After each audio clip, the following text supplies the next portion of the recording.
And this team had amazing successes where others were failing. Some teams wouldn't even be able to set foot on the mountain because they couldn't get along. And here we are, you know, the bad news bears of the climbing world for a number of reasons, but one was that we had a blind climber on our team, but that was our strength. You also had a climber who was 64 years of age. Sherman Bull, 64 years old. With his son. With his son, Brad. Yeah. Brad came on to be a part of our team, and his dad had tried Everest 4 times prior. And this was going to be his 5th attempt. And should he succeed, he would be the oldest. And he said, I didn't try to be the oldest, I just got old trying. Now, you've climbed a lot of mountains on 6 continents. What makes Everest the Holy Grail? Is it just because it's the tallest, or is it also the toughest? It's not the toughest mountain in the world to Is climb. K2 the toughest? You could argue that. There's routes on Everest that could make it every bit as hard as K2, so it all kind of depends on how you go about it, the route you choose. Yeah, I would say Everest stands out because it is the highest point on Earth, and everybody would want to get to that point, and that's why it's so popular. And do as many people die on some of these other mountains as have died on Everest, or do people die on Everest because they get irrational? We got to make it, and they take chances. That's a big part of it. They do get irrational, and disasters have happened because of that. But any mountain over 8,000 meters is extreme altitude. It's once you get to that point, 8,000 meters or 26,000 feet, it's called the death zone. You can't survive long there, even with supplemental oxygen. You're killing brain cells. Your body is just starting to kind of eat itself, and basically your time is limited. But Everest, it stands out because it is so high, and yeah, people get confused at altitude.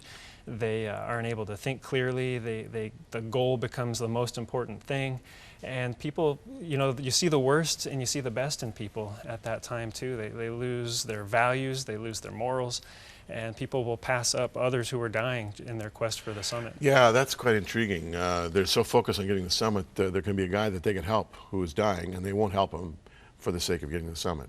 Others, of course, will help.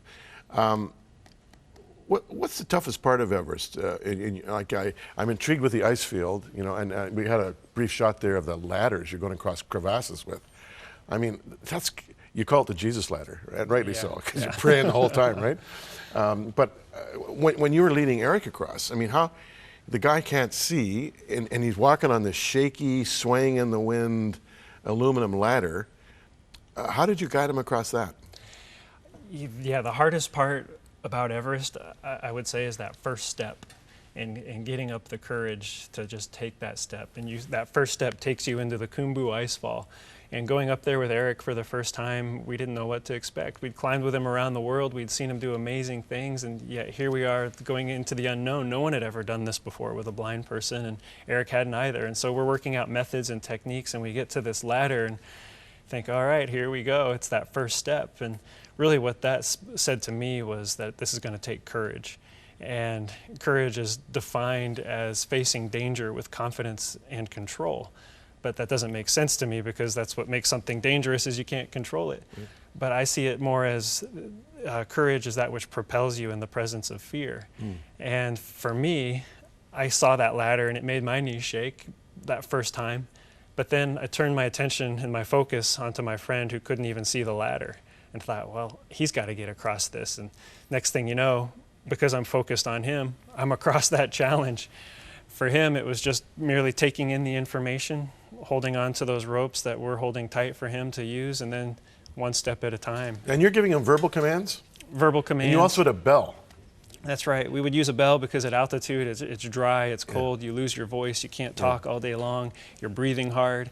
And so we came up with a bell. It requires no batteries. You can strap it onto a gloved finger and just he'll follow that sound and hone into that sound.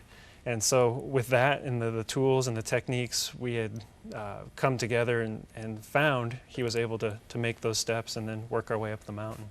Our first time through the icefall took 13 hours. Yeah. At that point, we thought something's got to change or this is over, just as it's beginning.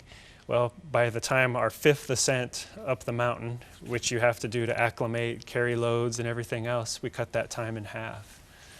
Yeah, you know, this is something a lot of us laymen don't realize about mountain climbing at altitude. You got to go up and down to acclimatize. Exactly. And you go up to Camp 2 and then you come down. You go up to Camp 3 and you come down. and eventually you have the conditioning to go all the way. I've heard people tell me that about Kilimanjaro. You get to your first stop, you should still go another 1,000 feet or so up and back before you go to sleep that night, just to get yourself ready for the next day. Boy, time is flying by here. I had read many times about Everest that the most difficult part of climbing Everest is getting down Everest. That the adrenaline is gone, the achievement has been made. You described one point in the descent where you had to climb over this huge block of ice, and you talked about stringing 8 ladders together. Mm-hmm.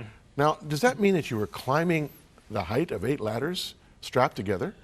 Yeah, this was actually on our way down, and as you said, one of the most dangerous things about climbing Everest is coming down, and more people actually die on the way down than they do on the way up.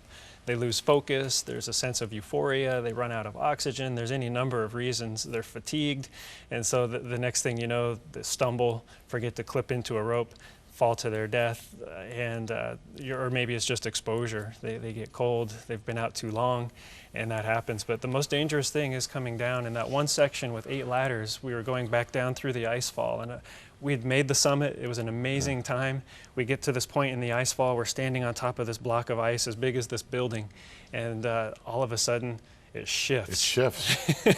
And I thought, well, that's the end. And then it didn't go any further, and we all said, let's get out of here, and hustled down as quick as we could. Now, okay, we're running out of time here. 8 ladders, you just leave them there. You don't try to disassemble them and carry them with you. They're brought back down the mountain. By the Sherpas? But they're used again the next season by the Sherpas. You brought some pictures. Let's just take a quick look at some of these pictures. We got about 2 minutes here, Erik.